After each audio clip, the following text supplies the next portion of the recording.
Mary Faye Pitcher Schiess was born in Smithfield, Utah, on June 8, 1937, to Ronald Nelson Pitcher and Mary Geraldine Fulkerson Pitcher.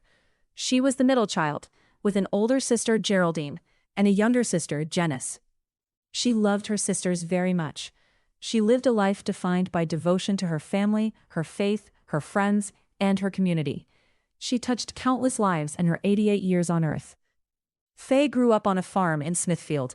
She loved helping her dad with farm chores, and her mom in the kitchen and around the home. She was always feeding the animals that came to the back door. She was a kind soul, a peacemaker, and a friend to all. To know Faye was to love her.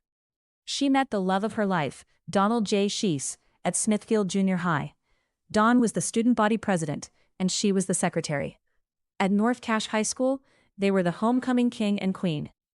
They were married on August 23, 1958, beginning a beautiful partnership that spanned decades. Throughout their lives, Don and Faye shared a profound love of music, often performing together, with Faye at the piano and Don on the guitar. She served faithfully in the Church of Jesus Christ of Latter-day Saints in many capacities, blessing others with her testimony of Jesus Christ and her musical abilities. Don and Faye served a mission for the church in Nauvoo, Illinois. Faye spent more than 50 years as a dedicated piano teacher, teaching hundreds of students and filling her home with music. She raised her family in Rexburg, Idaho. During those years, she was a constant support to Don, as he coached and taught at Ricks College. Together, they supported their children in every activity they pursued, and formed many cherished friendships during their time in Rexburg. Later, they moved to LaBelle, Idaho, and then to Heber City, Utah. No matter where she lived, her home was a place of welcome. She had a rare gift for showing genuine love to every person who walked through her door. To Faye, no one was a stranger, and her kindness left a lasting impact on generations of students and friends. She loved homemaking and gardening, and was known for her beautiful flowers, canned peaches, homemade raspberry jam, and peanut butter bars. Of all the things Faye loved in this life, nothing was dearer than her husband and children. She deeply understood family to be eternal.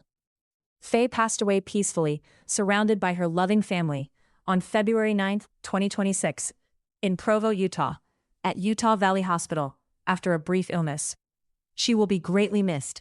She is survived by her beloved husband, Donald Schiess, and their children and spouses, Mike Karen Schiess, David Ann Schiess, Teresa Bodley, Rod Lisa Schiess, Catherine Jerry North, and Kevin Lindsay Schiess. Faye's spirit will continue through her 34 grandchildren and 50 great-grandchildren, all of whom she treasured as her greatest blessings.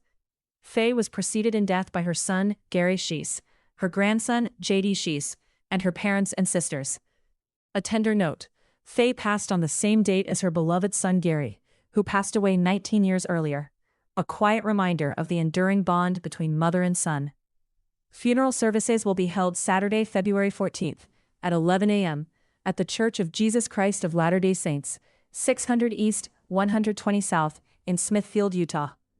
A viewing will be held on Friday, February 13th, from 6 to 8 p.m., at the church, and again on Saturday, February 14th, from 9:30 to 10:30 a.m., prior to the services. Interment will be at the Smithfield City Cemetery.